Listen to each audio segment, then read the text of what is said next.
Hello, gaming tankers. Now, here is part two of my, review of the T-34 Calliope. And just so everyone can pronounce the name correctly, we'll just refer to it as the Calais. Now, here is the better matches, the good matches, the hard to get matches in this tank. But we're going to have a little more positive outlook on this tank going forward. So if you appreciate that kind of positivity in this, for this, well, definitely a meme tank, then by all means, please like and subscribe. Now, here we are on Berlin, and I'm sort of pleased, sort of displeased with this. I do feel that definitely avoiding going out in the open field is definitely what I need to do, avoid all the light tanks. And out of nowhere, a Wild Emil 1951 appears. I do attempt, I'm getting, again, still experimenting, trying to figure out how to properly lead with the rockets. Don't do anything there, but wow, did not expect an Emil to just wildly appear coming around the corner. But that's kind of why I went to the streets here, because with all the heavies and mediums, I have support, but also once we start detecting the enemy teams, I can sort of start knowing where to maneuver myself to capitalize on any unexpected foes. And we sort of have that here, although I am more exposed than I want to be. But as long as we remain undetected and remain an invisible tank, we should be okay. Yeah, go figure I bounce off the front of a Kirobats. Now, I do have to be careful, as this is an M4 Sherman hull, so anytime I come around a corner, and the thing with this tank is you don't want to trade because you may do a bunch of damage to your opposing enemy, but you can also take hits. Now watch. Here's what I mean. Here, hey, it's a me. And then we unload almost 5 of the 6 rockets hit. Half of that Callie's health just gone with standard shot, standard round, and 5 rockets. That's the life of this going forwards. Here is come around the corner, see a lightly armored tank. Hopefully they have 800 or less health points, and then delete most of them, while at the same time hoping the same doesn't happen to you. And that's what's about to sort of happen here, because I'm heading towards the base. Yes, we're arty hunting. Always will I want to be arty hunting in, well, especially if I have a mobile tank and I'm unharassed by the enemy. So, hey, look what we found here. The standard round misses because that's how it is. Rockets don't miss because they don't have to worry about any bloom or RNG factors, well, aiming wise. Delete the M12, and now here we have, I'm not sure what TD is, but I know there's a TD near me, but there's also another Calliope. Is it within range? Nope, it's behind a hill. So where is that RHM facing? Well, it's facing directly towards me because they clearly can pay attention to what's going on the map. Yay. But we're near the end of the match anyways. I have accomplished most of my goal, which is take out some tanks, do some damage, snag a little assist, which is hard to do because you have a good mobility, but with such a large tank, you find yourself in a good position to detect the enemy. But once you detect the enemy, you tend to find yourself also detected because you're a tall tank.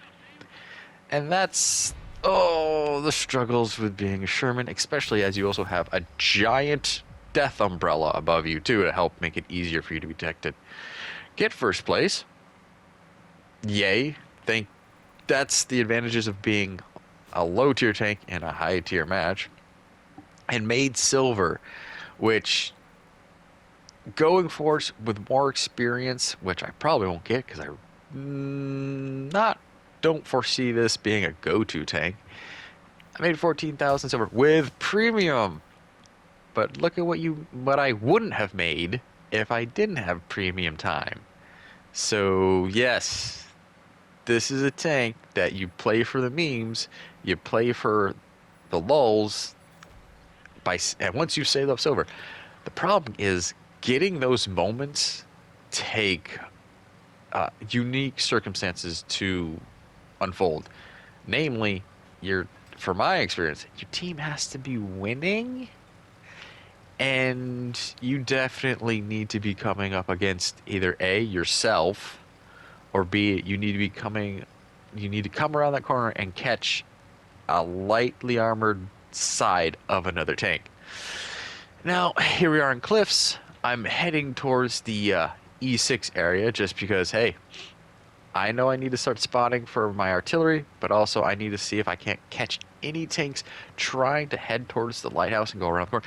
Yeah, I may be in Cold War for the most part, but I still remember some of these maps. I'm trying to use the bushes, which, well, they're at least making it harder for me to detect, but I am detected either way. But I've also done some spotting. Take a look at the map to make sure I get a better idea of what's going on. Definitely wary of artillery, so we're trying to get the rocks between us, but at the same time moving out. Oh, look, it's a captured KV-1. Slam it aside, do some damage. All right, on the board for 116. That's, well, that's most of the damage I can do. Wow, thanks.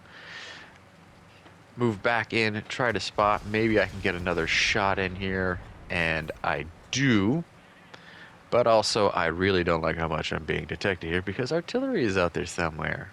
And, yeah, I don't want to deal with that. So we're backing off, realizing that we've seen some tank movement heading towards the lighthouse, while also seeing that maybe we should move towards that direction as well, so we can at least maybe form a line and stop the enemy from advancing around and catching us on our left flanks. And that's why I pinged the map. Thankfully, I am not alone. The question is, what is around the corner? How many tanks? And it's just that captured KV-1 and with the light tank. So we're in a good position of VK-20. And they're all, yes, they've all taken damage beforehand. So we and my fellow teammates that took that line did our job in making sure any tank trying to flank us did so with taking a lot of damage. Here we are, very worried now because we can take damage too. Thankfully, no one has a big gun, but, well, their boom snouts still can penetrate and do damage, and that's worrying. This is where a technique I need to work with the Calliope is getting out of the whole ATGM factor and having to hold on target, is come around the corner, take the second, which can be costly, spray and pray in the general direction. Just get in that little area, you know, and then back off.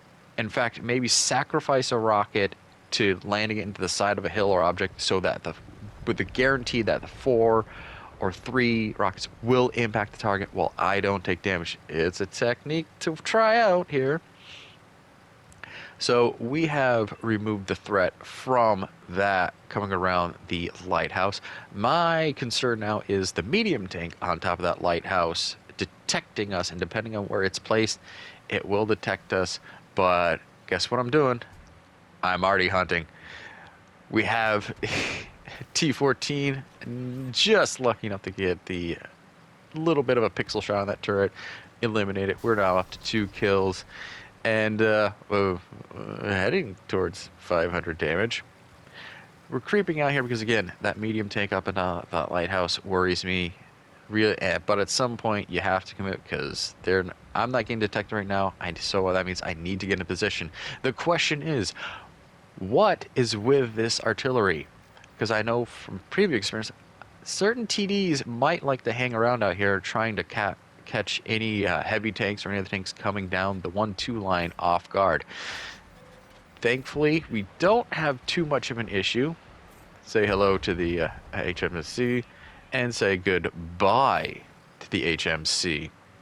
That is going to be, when it comes to lightly armored tanks, it's going to be the follow-up shot from those rockets you got to worry about. But that's if you're standing still. Here we have an Achilles. Got to worry about that a little bit here. Definitely not using rockets, sticking to the main gun. Was trying to track it in place, and I think I did, but unfortunately they were quick with the repair kit, so that didn't quite go the way I planned it. But now I can see we have the Achilles being careful not to just rush over the top of that hill, knowing that I'm not alone up here. So that means the KV-85 becomes my target. And again, we try out the rockets. Oh, did the game glitch? Nope, that's just the lovely division system of World War II.